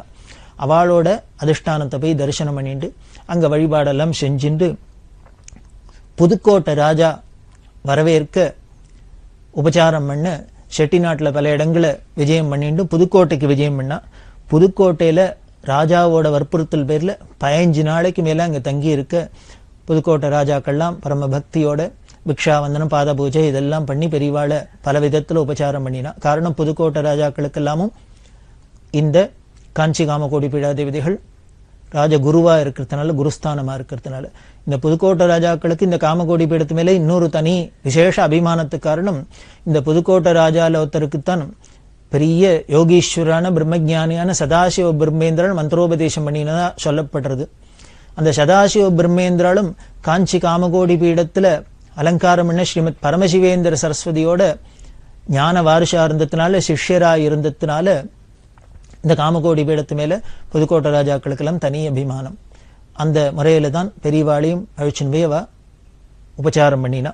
அங்க முடிச்சுண்டு நேர கும்பகோணத்துக்கு வந்தா. கும்பகோணத்துல 1909 வருஷம் மகாமகம் நடந்தது. பெரியவா பார்க்குற முதல் மகாமகம். வடதேசத்துலாம் பார்த்தா ஹரித்வார், அலகாபாத் முதலான இடங்கள்லாம் கும்பமேளா அப்படின்னு விசேஷமா நடக்கும். இந்த கும்பமேளாங்கிறது 12 வருஷத்துக்கு ஒரு தரம் வரும். இந்த தென் திசையில நடக்கிற ஒரு கும்பமேளா அப்படின்னு சொல்லலாம் இந்த கும்பகோணத்துல நடக்கிற மகாமகம். இந்த கும்பகோணம் மகாமகம் வெகு விமரிசையா நடந்தது. அதை தரிசனம் பண்ணணும். அதுல அந்த மகாமக தடாகம் அப்படின்னு இருக்கு, அதுல ஸ்நானம் பண்றதுக்காக பெரியவா கும்பகோணம் வந்து தஞ்சாவூர் ராஜா முதலான பிரமுகர்கள்லாம் கூட வர யானை மேல உட்கார்ந்துட்டு கும்பகோணத்தில் போய் மகாமக ஸ்நானம் பண்ணி க்ஷேத்திரமூர்த்திகளான கும்பேஸ்வரர், மங்களாம்பா, சாரங்கபாணி, சக்கரபாணி, நாகேஸ்வரர், சோமேஸ்வரர், அபிமுகேஸ்வரர் முதலான எல்லா தேவதைகளையும் தரிசனம் பண்ணிட்டு கும்பகோணம் மடத்துல இருந்தா. அப்போ ஆயிரக்கணக்கான ஜனங்களுக்கு, யாத்திரிகளுக்கு கும்பகோணம் மடத்துல அன்னதானம்லாம் பண்ணப்பட்டது. அந்த 10 நாள் உற்சவத்துல மகாமகத்துல கொடியேறி எல்லா கோயிலையும் உற்சவம் எல்லாம் நடக்கும். ஊரே கோலாகலப்படும். பல இடங்கள்லேருந்தும் லட்சக்கணக்கான மக்கள் வந்து அந்த மகாமக குளத்துல ஸ்நானம் பண்ணி புண்ணியத்தை அடைவா. காரணம், அந்த சமயத்துல எல்லா தீர்த்தங்களும் அந்த மகாமக குளத்துல சங்கமிக்கிறதா புராணங்கள்லாம் சொல்றது. அதனால அதுல ஸ்நானம் பண்ணாலே மகாமகத்தன்னைக்கு இந்த கும்பகோணம் மகாமக குளத்துல எல்லா புண்ணிய நதியிலையும் ஸ்நானம் பண்ண பலன் கிடைக்குங்கிறதுனால எல்லாரும் இது பண்றது. அப்படி நடக்க இந்த மகாமக ஸ்நானம்லாம் பண்ணிண்டு பெரியவா கும்பகோணத்துல எல்லோருக்கும் அனுகிரகம் பண்ணியிருந்தா. பெரியவா பீடாதிபதியா அலங்காரம் பண்ணிட்டு இருக்கிறதோ ஆதிசங்கர பகவத்பாதால் அலங்காரம் பண்ண சர்வஜ்ஞ பீடம். சர்வஜ்ஞன்னா எல்லாம் தெரிஞ்சவன் அப்படின்னு அர்த்தம். அந்த சர்வஜ்ஞ பீடத்துல தான் 68வது பீடாதிபதியா பெரியவா அமர்ந்திருக்கிறதுனால அந்த பீடத்துக்கு உண்டான தகுதி இல்லாம அதுக்கு இருக்கணுமே. அதுல முக்கியமா எல்லா வித்தைகளையும் கரகண்டு இருக்கணும். ஏன்னா எத்தனையோ வித்வான்கள் வருவா, எத்தனையோ பேர் வருவா, பல சந்தேகங்களை தீர்க்க முடியுமா இருக்கும். பல பேருக்கு பல விஷயங்கள்ல சாஸ்திரங்கள்ல பிரச்சனை வரத்தே அதெல்லாம் தீர்த்து வைக்கிறாப்புல இருக்கணும். இது எல்லாம் தெரியணும்னா வேதம், சாஸ்திரம், புராணம், இதிகாசம், உலக நடப்புலேருந்து எல்லாத்துலயும் மாஸ்டரா இருக்கணும், எல்லாம் தெரிஞ்சிருக்கணும். நாம இங்கிலீஷ்ல குருவை மாஸ்டர் அப்படின்னே சொல்றாளோ இல்லையோ, அப்படின்னாலே எல்லாம் தெரிஞ்சவன் அப்படின்னு தானே அர்த்தம். அந்த மாஸ்டரா இருக்கணுமே, அது குருவா இருக்கணுமே. அதனால பெரியவாளுக்கு எல்லா வித்தைகள்லையும் பரிச்சயம் ஏற்படணும், அதை சொல்லிக் கொடுக்கணும், அவளுக்கு இந்த பாண்டியத்தெல்லாம் வரணும் அப்படிங்கிறதுனால மடத்துல நிர்வாகத்துல இருக்கிறவா அதுக்கு உண்டான ஏற்பாடெல்லாம் பண்ணினா. பெரியவாளுக்கு வித்யாபியாசம் பண்ணி வச்சா. இந்த வித்யாபியாசம் அப்படின்னா எத்தனை வருஷம் நடந்திருக்கும் அப்படின்னா 1909ஆம் வருஷத்திலேருந்து 1914ஆம் வருஷம் வரைக்கும். 1909ஆம் வருஷம் 1910ஆம் வருஷம் இந்த 2 வருஷமும் கும்பகோணத்திலேயே மடத்திலிருந்து பெரியவாளுக்கு பாடம் சொல்லி கொடுக்கப்பட்டது. வேதம், வேதாந்தம், இன்னும் நியாயம், மீமாம்ச முதலான சாஸ்திரங்கள். அதுக்கு மேல இங்கிலீஷ், பிரெஞ்சு முதலான பாஷைகள்லாம் கூட சொல்லிக் கொடுக்கப்பட்டது. ஆச்சரியமா இருக்கும். இங்கிலீஷ், பிரெஞ்சு எல்லாம் கூட அதுக்குண்டான ஆசிரியர்கள்லாம் வரவழைச்சு பெரியவாளுக்கு சொல்லிக் கொடுக்கப்பட்டது. மராட்டி பாஷை சொல்லிக் கொடுக்கப்பட்டது. அதுக்கு பம்பாய் மாகாணத்திலேருந்து ஒரு பண்டிதர் வந்து மடத்திலேயே தங்கியிருந்து பெரியவாளுக்கு மராட்டி பாஷையில உள்ள கிரந்தங்கள்லாம் சொல்லிக் கொடுத்து அதுல உள்ள ரசமான விஷயங்கள்லாம் சொல்லிக் கொடுக்கப்பட்ட. அதே மாதிரி தமிழ் புலவர்கள்லாம் வந்து தமிழ் லாங்குவேஜை பத்தி அதுல உள்ள லிட்டரேச்சர், அதுல உள்ள விஷயங்கள்லாம் சொல்லிக் கொடுத்தா. தேவாரம், திருவாச்சகம், திவ்ய பிரபந்தம், திருப்புகழ் முதலான எல்லாம் பெரியவாளுக்கு பரிச்சயமாக்கப்பட்டது. கம்பராமாயணம் முதலான பெரிய புராணம் எவ்வளவு நமது தமிழ் லாங்குவேஜில் இருக்கு, அது அத்தனையும் பெரியவாளுக்கு சொல்லிக் கொடுக்கப்பட்டது. இதுக்கு மேல பல லாங்குவேஜஸ், இன்னும் சாஸ்திர விஷயமானது, லோக விஷயமானது, லௌகீக விஷயமான விஷயங்கள் எல்லாமே பெரியவாளுக்கு அதில் ஒரு பரிச்சயம் ஏற்பட முடியாம வித்யாபியாசம் பண்ணி வைக்கப்பட்டது. அந்த வித்யாபியாசம் ரொம்ப ஆச்சரியமா இருக்கும். 1909ஆம் வருஷமும் 10ஆம் வருஷமும் கும்பகோணத்திலேயே நடந்தது. அப்படி கும்பகோணத்துல நடக்கிறதே, கும்பகோணம்ங்கிறது ஒரு டவுனா இருந்ததுனால பெரியவாளும் புதுசா பீடத்துக்கு வந்திருக்கிறதுனால எல்லாருக்கும் ஒரு ஆசை, பெரியவாளை வந்து தரிசனம் பண்ணும் அப்படின்னு. பெரியவாளுக்கு மடத்துக்கு உண்டான சந்திரமௌலீஸ்வர பூஜை முதலான காரியங்கள்லாம் இருக்கே. திருக்கால சந்திரமௌலீஸ்வர பூஜைன்னா மடத்துல இது இத்தனையும் பண்ணிண்டு அப்புறம் இந்த வித்யாபியாசத்துக்கு டைம் ஒதுக்கிண்டு வந்த ஜனங்களுக்கெல்லாம் தரிசனம் கொடுத்துட்டு இதெல்லாம் பண்றது ரொம்ப சிரமமா இருந்தது அப்படின்னு கூட இருக்கிறவாள்லாம் நினைச்சா. பெரியவாளுக்கு ஒரு சிரமம் இருந்திருக்காது. இந்த வரவா போறவா ஜாஸ்தி இருந்தாலே பெரியவாளுக்கு படிப்புல ஏகாந்தமா உட்கார்ந்துட்டு கான்சென்ட்ரேட் பண்ணி படிக்கிறதுக்கு டைம் இல்லாத இருக்கும். அப்படிங்கிறதுனால என்ன பண்ணினா எங்கேயானு ஏகாந்தமான ஒரு இடத்துல அழிச்சுன்னு போய் பெரியவாளை வச்சுட்டு அந்த பண்டிதாள்லாம் வச்சுட்டு நன்னா வித்தையை கற்றுக் கொடுத்துட்டு இதுல எல்லாத்துலயும் அவர் கரகண்டத்துக்கு அப்புறம் கொண்டு வந்து பொது ஜனங்கள்கிட்ட விட்டோம்னா எல்லாரோடையும் பழகிறதே இவ மற்ற காரியங்கள்லாம் பார்த்துட்டு இருக்கலாம். அப்படிங்கிறதுனால மடத்துல நிர்வாகத்தில் இருக்கிறவா என்ன பண்ணினா திருச்சிக்கு பக்கத்துல மகேந்திரமங்கலம் அப்படின்னு ஒரு ஊர், அந்த மகேந்திரமங்கலத்துல அழிச்சுன்னு போய் பெரியவாளை வச்சுன்னு வித்யாபியாசம் பண்ணி வைக்கணும் அப்படின்னு நினைச்சுட்டு 1911 வருஷத்துலேருந்து 14 வருஷம் வரைக்கும் அங்க கொண்டு போய் வச்சிருந்தா. ஏன் மகேந்திரமங்கலம் அப்படி ஒரு கஷ்டமான இடமா அப்படின்னா, இப்போதான் சாலையெல்லாம் போட்டு ரோட்ல போறாப்புல இருக்கு. அந்த காலத்துல மகேந்திரமங்கலம் அப்படிங்கிறது காவேரிக்கு வடகரையில இருந்து அகண்ட காவேரிக்கு வடகரையில முசிறிக்கு 5 கிலோமீட்டர் மேற்க இருந்தது. இந்த மகேந்திரமங்கலத்தை அடையணும் அப்படின்னா நேர் ரோடு வழி கிடையாது. காவேரிக்கு தென்கரை வழியால ரயில் மார்க்கம் இருக்கு, திருச்சியிலேருந்து கரூர்லாம் போற ரயில் மார்க்கம்.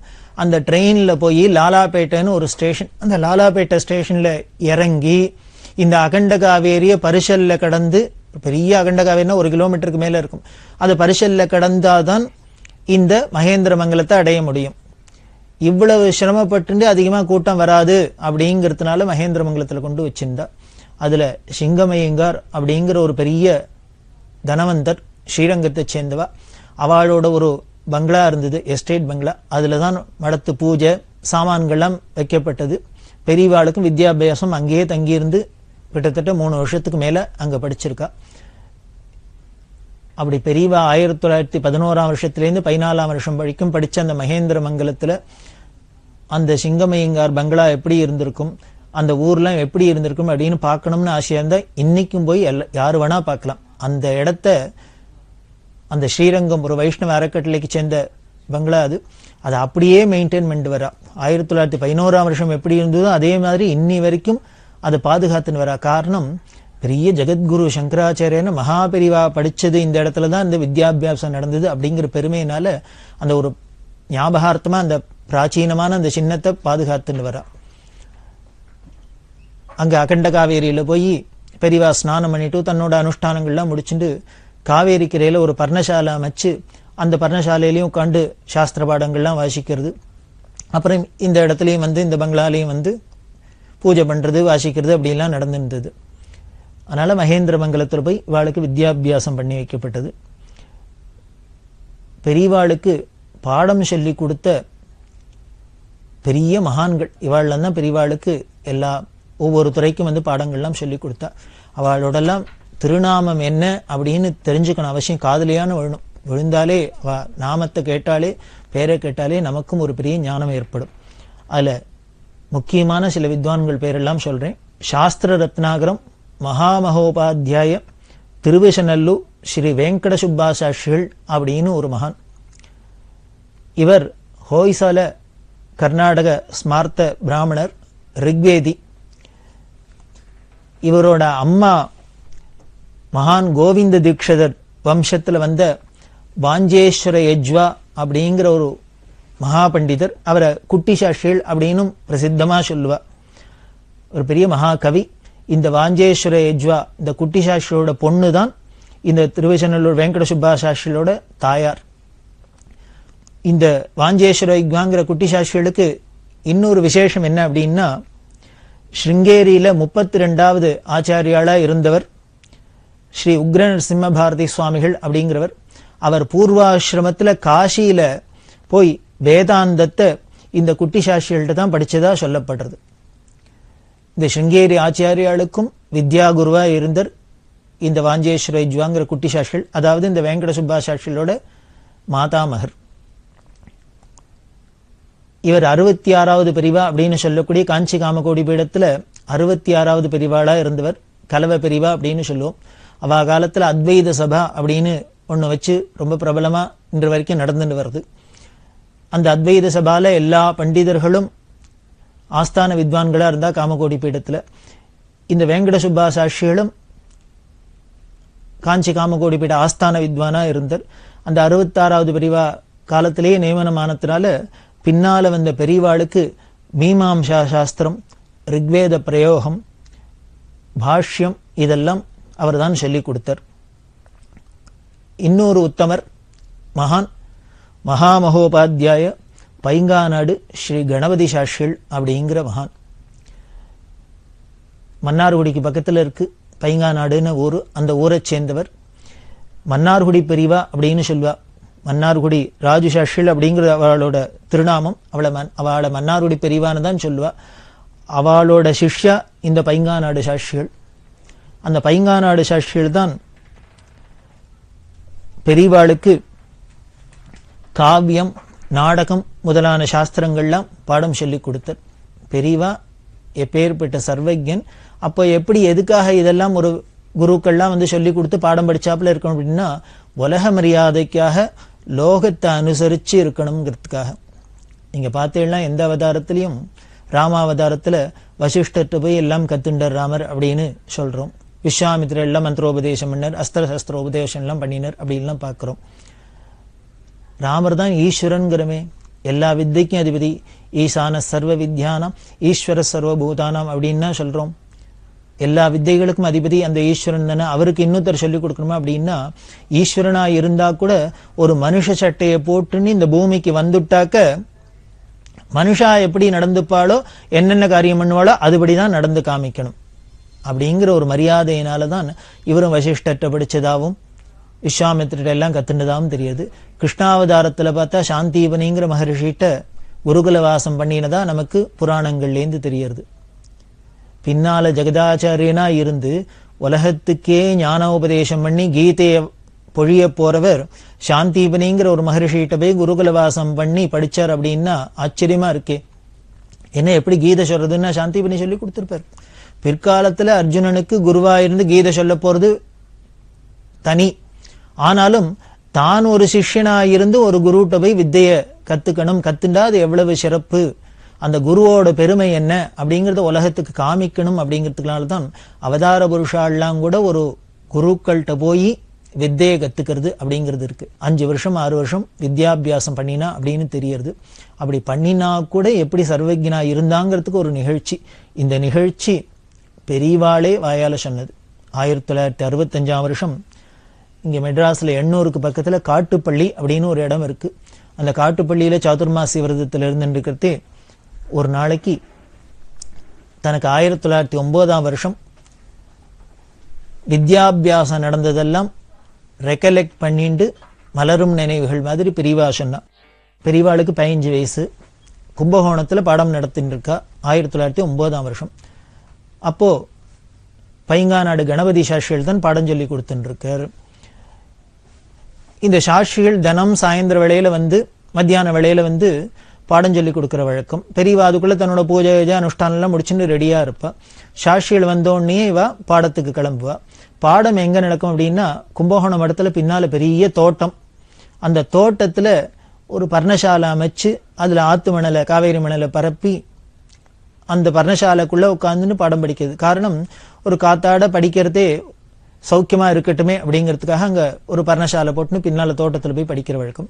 பைங்காநாடு சாஸ்திரிகள் வந்தோடனேயே பெரியவா தண்டத்தை தூக்கிண்டு அவரோட தோட்டத்துக்கு கிளம்பிடுவா. அங்க போய் பாடம் நடக்கும். அவர் பாடம் முடிச்சுட்டு அவர் வீட்டுக்கு போயிடுவார். பெரியவாளுக்கு பாடம் சொல்லி கொடுக்கணுங்கிறதுக்காகவே கும்பகோணத்துல வந்து தங்கி இருந்தார். பெரியவா தன்னோட காரியத்தை பார்ப்பா. அப்படி ஒரு நாளைக்கு பைங்காநாடு சாஸ்திரிகள் வந்தார். அதுல இன்னொரு வேடிக்கை என்ன அப்படின்னா, பொதுவா யார்கிட்ட நாம பாடம் கத்துக்கிறோமோ ஆசிரியரோ அவருக்கு மாணவர் நமஸ்காரம் பண்றது, குருவுக்கு சிஷ்யர் நமஸ்காரம் பண்ணிட்டு பாடம் கேட்டுக்கிறது அப்படிங்கிறதான் சம்பிரதாயம். ஆனால் இங்க எப்படி நடந்தது அப்படின்னா, சொல்லி கொடுக்கறது குருவா இருக்கலாம், பாடம் கேட்கிற மாணவர் யாருன்னு ஜெகத்குரு சங்கராச்சாரியர்.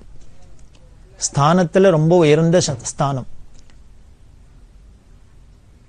ஆசிரமத்திலேயோ சன்னியாசாசிரமம், மேல இருக்கிற ஆசிரமம். நமது சாஸ்திரங்கள் சொல்றதோ இல்லையோ, மேல் ஆசிரமத்தில் இருக்கிறவா கீழ் ஆசிரமத்தில் இருக்கிறவா எல்லாம் நமஸ்காரம் பண்ணணும் அப்படிங்கிற சம்பிரதாயப்படி சொல்லி கொடுக்குற வாத்தியாரா இருந்தா கூட பைங்காநாடு சாஸ்திரிகள் வந்தோடனே பெரியவாளுக்கு பாலசங்கருக்கு நமஸ்காரம் பண்ணிட்டு கிளாஸுக்கு போகலாம் அப்படின்னு அழிச்சுன்னு போவர்.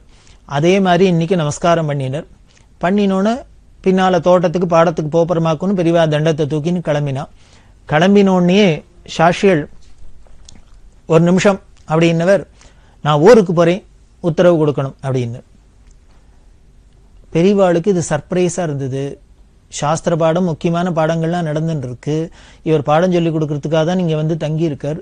அப்படி இருக்கிறவர் திடீர்னு ஊருக்கு போறேங்கிறாரு, என்ன காரணம் புரியல.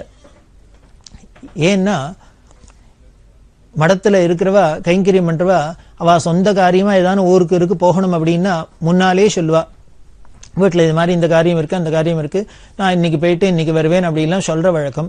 அப்படி எதுவும் முன்னறிப்பு எதுவும் இல்லாத திடீர்னு இவர் பாடம் நடத்த போறாராக்கும் நினைச்சுட்டா நான் ஊருக்கு போறேன்னு சொல்றாரு அப்படின்னு பெரியவாளுக்கு ஆச்சரியம். அதனால என்ன பண்ணா, பாடம் நடந்துன்னு இருக்கே அப்படின்னு முதல்ல சொன்னா. அவர் சொன்னார், ஆமா நடந்துன்னு இருக்கு, தண்ணி கீழே இருந்து மேல பாயாது அப்படின்னு. பெரியவாளுக்கு இந்த தொனி இந்த சொல்ற விஷய பார்த்தாலே என்னமோ புரிஞ்சுது. சாஸ்திரிகளுக்கு ஏதோ மனசுல வருத்தமா தாபமா என்னன்னு தெரியல, கோபமா என்னன்னு தெரியல. அவர் அதை வெளியில நேர காமிக்க முடியாத நம்மளோட ஆசிரமம் தடுக்கிறது. ஆனா என்னமோ இருக்கு உள்ளுக்குள்ள அப்படிங்கிறதுனால மொள்ள அது வெளியில வரட்டும் அப்படிங்கிறதுனால பிசாத இருந்தா. அவர் உடனே தொடர்ந்தார், தண்ணி கீழேந்து மேல பாயாது அப்படி. அது வாஸ்தவம் தானே, தண்ணி எப்பொழுதுமே கீழேந்து எப்படி மேல பாயும், மேலேந்து தான் கீழே பாயும், தண்ணி கீழேந்து மேல பாயாது அப்படின்னு. எதுக்கா அப்படி சொன்னா, சொல்லி கொடுக்கறது நானா இருக்கலாம், பாடம் கேட்டு தெரிஞ்சுக்கிறது ஜெகத்குரு அப்படின்னு. ஜெகத்குருக்கு குருட்டேந்து பாடம் சொல்லி கொடுக்கறது எப்படி முடியும், அதனால கீழேந்து மேல போக முடியாது அப்படின்னு சொன்னேன். அதுக்கு மேல சொன்ன, ரொம்ப கடினமான சாஸ்திர பாடங்கள், இதை ரொம்ப கவனத்தோட உன்னிப்பா கவனிச்சு படிச்சாதான் பாடம் ஏறும். அப்பவே ரொம்ப கஷ்டம்தான், சிரமப்படணும். அப்படி இருக்கிறதே கவனக்குறைவா இருந்து அஸ்ரத்தையா பாடம் கேட்டாக்க படிப்பு ஏறாது அப்படிங்கிற அர்த்தத்துல சொன்னார் அவர். அதுக்கு மேல தொடர்ந்தார். அப்ப பெரியவா சொன்னா, இல்ல நான் கவனமா தான் கேட்டுருக்கேன் படிச்சிருந்தேன் அப்படின்னு. உடனே அவர் சொன்னார், இதுக்கு காரணத்தை அப்பதான் சொல்ற. முத நாள் பாடம் நடந்துருக்கு, பின்னால தோட்டத்துல ஆத்து மணல பரப்பி அதுல உட்காந்து பாடம் சொல்லி கொடுத்துட்டு இருக்கார். பெரியவாளை உட்காந்து கேட்டு இருக்கா இல்லையா, குழந்தை 15 வயசு குழந்தை என்ன பண்ணிட்டு பாடம் கேட்டுட்டே இருக்கிறதையே கையால மணல் அலைஞ்சுட்டே மணல் கயிறு தெரிச்சுண்டா. கை பாட்டுக்கு விளையாடின்னு இருக்கு, பாடம் பாட்டுக்கு நடந்துட்டு இருக்கு, கேட்டு இருக்கா. இதை பார்த்தார் கணபதி சாஸ்திரி. அவருக்கு ரொம்ப வருத்தமா போயிடுத்து. நாம ரொம்ப சீரியஸா பாடம் சொல்லி கொடுக்கிறோம், இந்த பாடங்களும் ரொம்ப கடினமான பாடம், இது அப்படியே உன்னிப்பா கவனிச்சாலே சட்னி ஏறாது. அப்படி ஒரு பாடத்தை நாம சிரமப்பட்டு இந்த குழந்தைக்கு எப்படியான நமக்கு தெரிஞ்சதை அந்த குழந்தைக்கு சொல்லி கொடுத்தணும் அப்படிங்கிற ஒரு தாபத்துல சொல்றதே. எந்த ஒரு வாத்தியாருக்கும் சின்சியரா வாத்தியார் பாடம் சொல்லி கொடுக்கறதே மாணவர்கள் சரியா கவனிக்கல, அதை கிரகிச்சுக்கலைன்னா அவளுக்கு ரொம்ப தாபம் இருக்கும், கோபம் வரும். அதே நியாயத்துலதான் நீங்க கணபதி சாஸ்திரிகளுக்கும் வருத்தம் இருந்தது. ஆனால் நேருக்கு நேர் பெரியவாள்கிட்ட அதை சொல்ல முடியாத ஆசிரமம் அந்த ஸ்தானம் தடுத்தது. அவர் சொன்னார், ஸ்தித பிரஜனுக்குத்தான் வித்தை ஏறும் அப்படின்னு சொல்லுவா. இந்த ஸ்தித பிரஜனுக்கு லௌகீக லட்சணமும் சொல்லுவா. அது என்ன அப்படின்னா 3 சொன்ன லௌகீக லட்சணம் ஸ்தித பிரஜனுக்கு. 1, கையில கத்திய வச்சுட்டு எதையும் சீவாத இருக்கிறது. கையில கத்தி இருந்ததுன்னா சும்மாவே இருக்காது, ஏதானும் சீவிண்டே இருக்கும். அது எப்போ சும்மா இருக்குன்னா கையில பட்டு ரத்தம் வந்தாதான் நிற்கும். கையில கத்திய வச்சுன்னு சீவாத இருக்கிறது அப்படின்னா கையில இருக்கு கத்தி இருக்குங்கிற பிரஜை கூட இல்லாத இவர் எதுலயோ கவனமா இருக்கிறது. அப்படி கையில கத்தியை வச்சுன்னு சீவாத இருக்கிறவன். 2வது, உடம்புல அரிச்சுதுன்னா சொரிஞ்சிக்காதவன். யாராலேன்னு இருக்க முடியும், உடம்புல அரிச்சுன்னா சொரிஞ்சிக்காத. தூக்கத்துல கூட நமக்கு சொரிஞ்சுக்கிறோம், ஆனால் அந்த சரீர பிரஜை இல்லாத இன்னுள்ள கவனம் எடுத்துனா சொரிஞ்சுக்கணும்னு கூட தோணாது. அது 1. 3வது, மணல்ல உட்கார்ந்துட்டு கையால மணலை அலையாதவன். இவா 3 பேர் தான் ஸ்தித பிரஜை லட்சணமா சொல்லுவா. அப்படி இருக்கிறவாளுக்கு தான் வித்தை ஏறும் அப்படின்னு சாஸ்திரிகள் சொன்னோன்னு பெரியவாளுக்கு புரிஞ்சுடுத்து. காரணம், நேத்திக்கு படிக்கிறதே நம்ம கையால மணலை அலைஞ்சுட்டே பாடத்தை கேட்டுட்டோம், அதனால்தான் இவர் வருத்தப்பட்டு சொல்றார் அப்படின்னு. உடனே நேர பெரியவா சொன்னா, நான் நேத்திக்கு பாடம் கேட்கறதே மணல்ல அலைஞ்சது என்னமோ வாஸ்தவம் தான், கைதான் அலைஞ்சதே வழியே காது பெரியவாள்கிட்ட பாடம் கேட்டுன்னு தான் இருந்தது, நான் கவனமா தான் கேட்டேன் அப்படின்னு. அவருக்கு இன்னும் வருத்தமா இருந்தது. எந்த மாணவர் தான் நான் கவனிக்கல எங்கேயோ இருந்தேன்னு சொல்லுவார். உடனே என்ன பண்ணா, பெரியவா அவளுக்கு சந்தேகமா இருந்தா என்ன பரீட்சை பண்ணி பார்க்கலாம்னு. உடனே பார்த்தார் கணபதி சாஸ்திரி. நேத்திக்கு பாடம் எந்தெந்த இடத்துல பெரியவா கவனிக்கலன்னு இவர் நினைச்சாரோ அந்த இடத்துலேருந்து தான் கடினமான சில கேள்விகள்லாம் கேட்டார். அந்த கேட்ட கேள்விக்கெல்லாம் டான் டான் டான் டான் டான்னு பதில் சொன்னா பெரியவா. அந்த பதில் சொல்ல கம்பீரத்தையும் அந்த அழகையும் பார்த்தா எப்படி புரிஞ்சுன்னு இருக்காரு, என்னென்னலாம் வியாக்கியானம் பண்றாரு, நம்ம சொல்லி கொடுத்ததுக்கு மேலே இவர் திருப்பி பதில் சொல்றாரே அப்படின்னு ரொம்ப சந்தோஷமா இருந்தது. உடனே கண்ணால தாரதாரையா தண்ணி வந்துடுத்து. ஏன்னா எதிர்பார்க்கல அவர் இப்படி கிரகிச்சுன்னு. உடனே என்ன பண்ணார், தண்ணி கீழேந்து மேலே பாயிற அதிசயத்தை பார்க்குறேன், தண்ணி கீழேந்து மேலே பாயிற அதிசயத்தை பார்க்குறேன் அப்படின்னர். நமஸ்காரம் பண்ணினர். நான் ஊருக்கு போயிட்டேன், இப்போ நிம்மதியாக போகலாம், எனக்கு உத்தரவு கொடுக்கணும் அப்படின்னர். காரணம், இந்த மகாமேதைக்கு இனிமேல் நான் சொல்லி கொடுத்து ஒன்றும் தெரிஞ்சுக்கணுங்கிற அவசியம் இல்லை, அதனால நான் நிம்மதியாக ஊருக்கு போகிறேன் அப்படின்னு. 15 வயசுலேயே தன்னோட வாத்தியார் பெரிய மகாமேதை பெரியவாளை பார்த்து என்ன சொன்னார், இந்த மகாமேதைக்கு இன்னொருத்தர் ஒன்று சொல்லி கொடுத்து வரணுங்கிற அவசியம் இல்லை அப்படின்னு சொன்னார்னா, இது நிஜமாவே சர்வஜனா இருந்தால் தானே. அந்த சாஸ்திரங்கள்லாம் இப்போதான் பரிச்சயம் வந்தால் இப்படி எல்லாம் ஒரு பட்டம் வாங்க முடியுமா, அதுவும் சொல்லி கொடுத்த வாத்தியார்ட்டியே. அதுதான் பெரியவாளோட மேதாவிலாசத்துக்கு சாட்சி. இப்படிதான் அவளுக்கு வித்யாபியாசம்லாம் நடந்தது. இப்படி படிச்சார்னா எத்தனை வருஷம், 4 வருஷம் 5 வருஷம் எல்லாமே ஜாஸ்தி. அப்படி வித்யாபியாசம் முடிய 1914 வருஷம் திரும்பி கும்பகோணத்துக்கு வந்தார். பெரியவா சரணம். இந்நிகழ்ச்சியின் அடுத்த பகுதி நாளை மாலை இதே நேரத்தில் ஒளிபரப்பாகும். பெரியவா சரணம். பெரியவா சரணம். அடுத்த நிகழ்ச்சி திருவாசக இன்னிசை. வழங்குபவர் ஸ்ரீ சத்குருநாத தேசிகர் அவர்கள். பெரியவா சரணம். திருச்சிற்றம்பலம். கீர்த்தி திருஅகவல். தில்லை மூதூர் ஆடிய திருவடி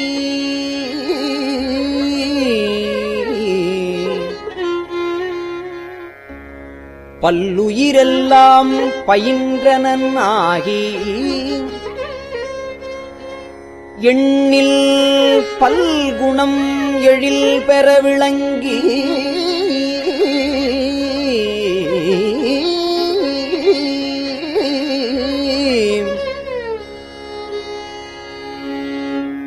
மண்ணும் விண்ணும் வானோர் உலகும்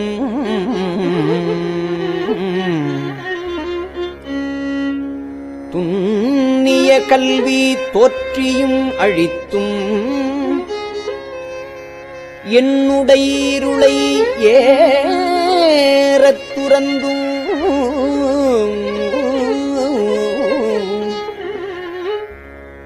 அடியார் உள்ளத்து அன்பு மீதூர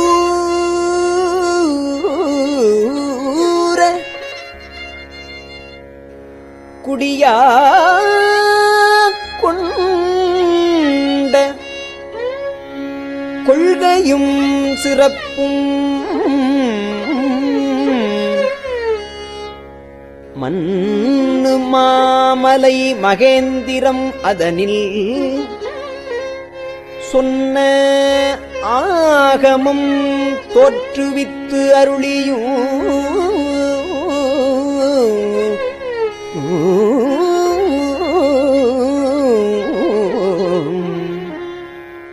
கல்லாடத்து கலந்து இனிது அருளி நல்லாளோடு நயப்புறவெய்தியும்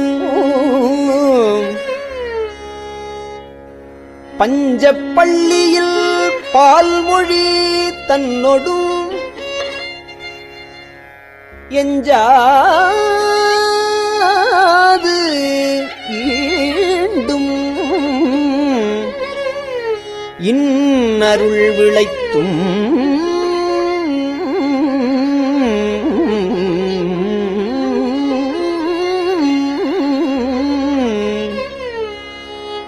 கிராத வேடமொடு கிஞ்சுகவாயவள் விராவு கொங்கை நல் தடம் படிந்தும்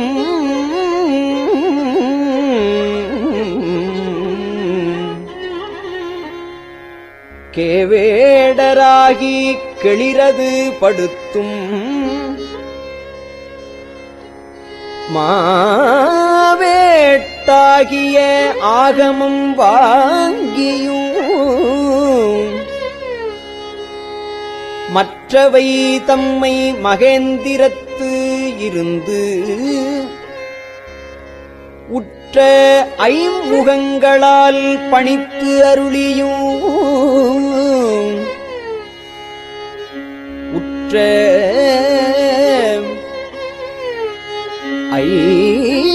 ஐமுகங்களால் பணித்து அருளியும்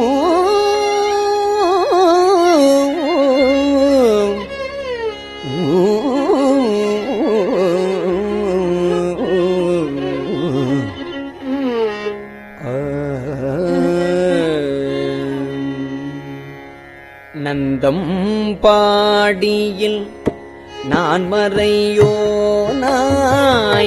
நந்தம் பாடியில் நான் மறையோனாய் அந்தமில் ஆரியனாய் அமர்ந்து அருளியும் வேறு வேறுருவம் வேறு வேறு உருவம் வேறு வேறு இயற்கையும் நூறு நூறாயிரம் இயல்பினதாகி ஏருடை ஈசன் புவனியை உய்ய ஏருடை ஈசன் இப்புவனியை உய்ய ஊருடை மங்கையும் தானும் வந்து அருளி குதிரையை கொண்டு குடநாடதன் மிசை சதுர்பட சாத்தாய் தான் எழுந்தருளியும் வேலம் புத்தூர் விட்டேறு அருளி கோலம் போலிவு காட்டிய கொள்கையும் தர்ப்பணம் அதனில் சாந்தம் புத்தூர் விற்பொரு வேடற்கு இந்த விளைவும் மொக்கணி அருளிய முழுத்தழல் மேனி சொக்கதாக காட்டிய துன்மையும் அரியோடு பிரம்மர்க்கு அளவறி உண்ணா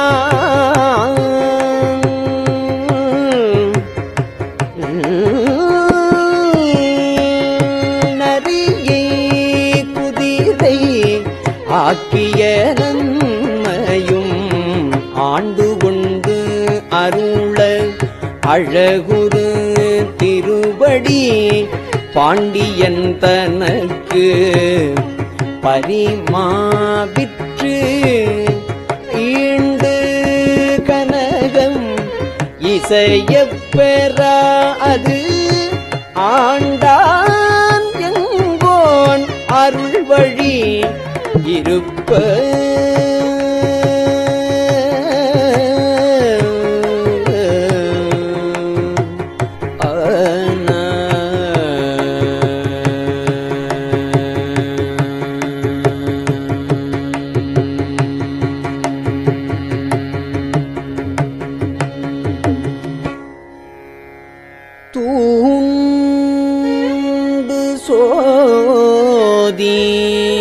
தோற்றிய தொன்மையும்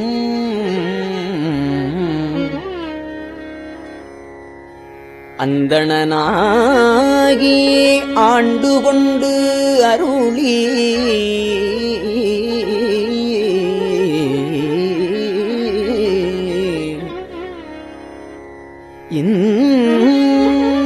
இந்திரஞாலம் காட்டிய இயல்பும்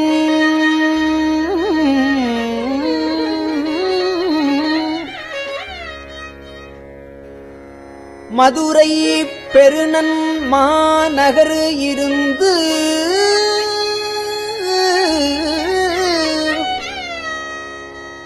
குதிரைச் சேவகனாகிய கொள்கையும்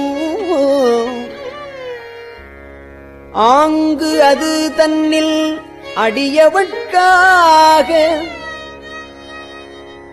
பாங்காய் மண் சுமந்து அருளிய பரிசும்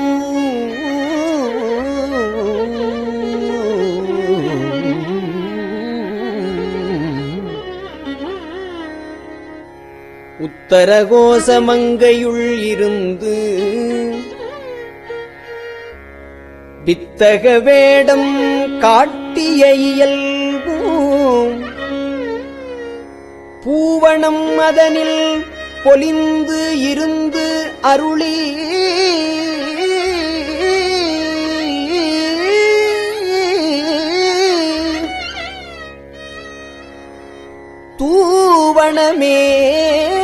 தூவணமேனி காட்டிய தொன்மையும்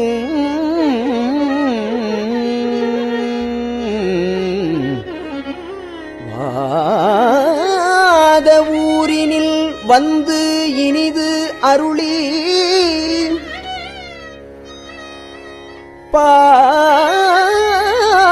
பாதச்சிலம்பு ஒலி காட்டிய பண்பும் திருவார் பெருந்துரை செல்வனாகி கருவார் சோதியில் கரந்த கள்ளமும் பூவலமதனில் பொலிந்து இனிது அருளி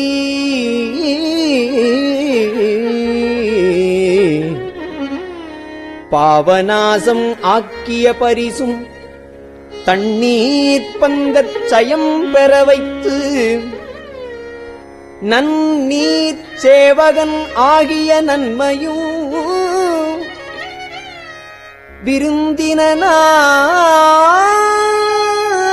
விருந்தினாகி வெண்காடு அதனில் குருந்தின் கீழ் அன்று இருந்த கொள்கையும்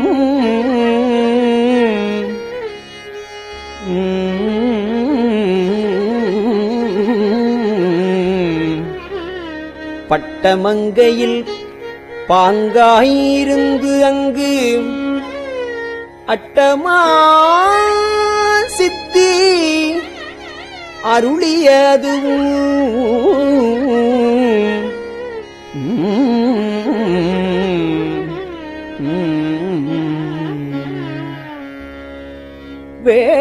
வேடுவனாகி வெண்டுரு கொண்டு வேடுவனாகி வேண்டுரு கொண்டு காடது தன்னில் கரந்த கள்ளமும் மெய் காட்டிட்டு வேண்டுரு கொண்டு தக்கான் ஒருவன் ஆகிய தன்மையும் ஓரி ஊரின் புகந்தினிதருளி பாரிரும் பாலகன் ஆகிய பரிசும் பாண்டூர் தன்னில் ஈண்ட இருந்தும் தேவூர் தென்பால் திகழ்தரு தீவில் போவார் போலம் கொண்ட கொள்கையும் தேனமர் சோலை திருவாரூரில் ஞானம் தன்னை நல்கிய நன்மையும் இடைமருது அதனில் ஈண்ட இருந்து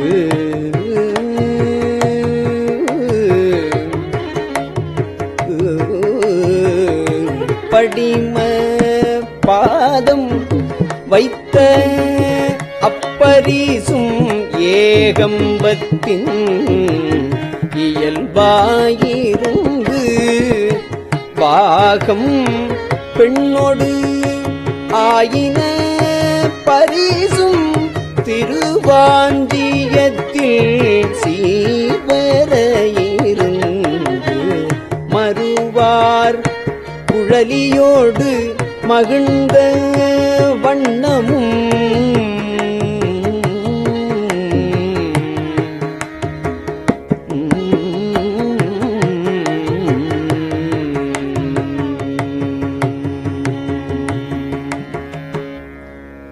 திருச்சிற்றம்பலம். பெரியவா சரணம். இந்நிகழ்ச்சியின் அடுத்த பகுதி நாளை மாலை இதே நேரத்தில் ஒளிபரப்பாகும். பெரியவா சரணம். பெரியவா சரணம். பெரியவா வானொலியின் இன்றைய நிகழ்ச்சிகளின் நிறைவாக திருப்பொன்னூசல் வழங்குபவர் சத்குருநாத தேசிகர் அவர்கள். பெரியவா சரணம்.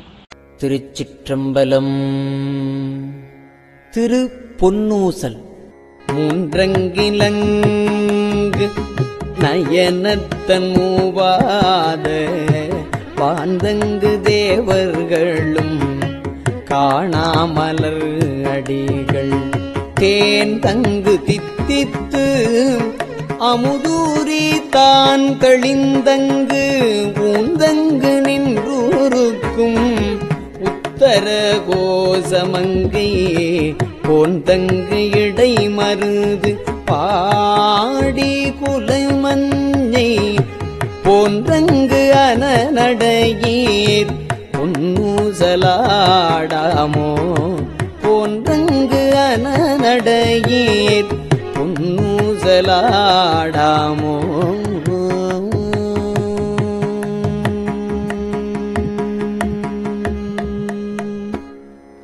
திருச்சிற்றம்பலம்.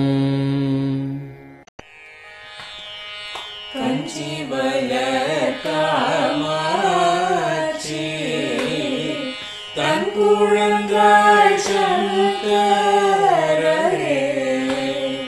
கஞ்சி வளர் காமாட்சி தன் குழந்தாய் சங்கரே குரு சந்திரசேகரே உறங்கிடுவீர்களே உறங்கிடுவீர்களே.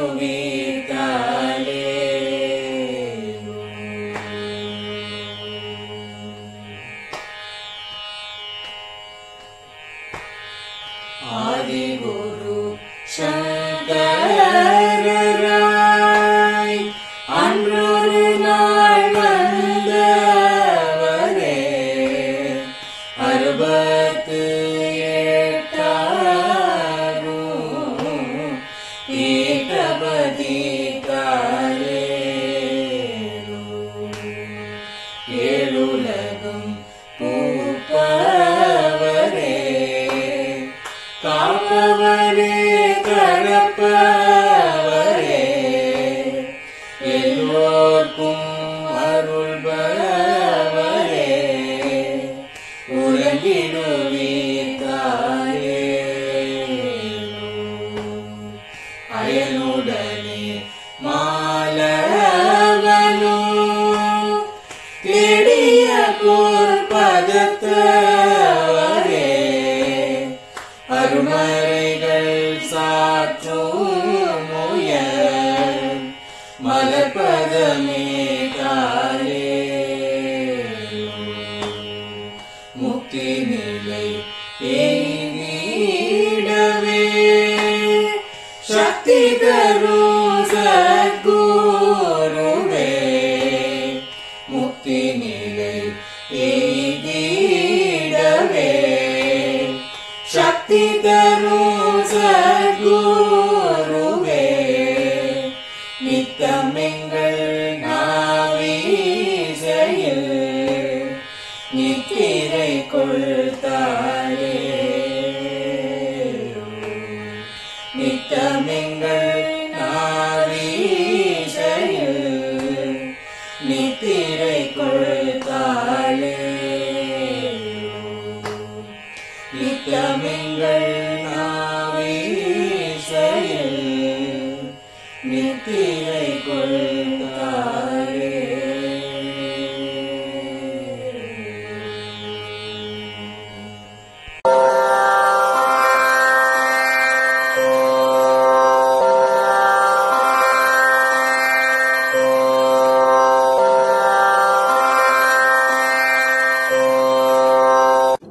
பெரியவாசரணம்.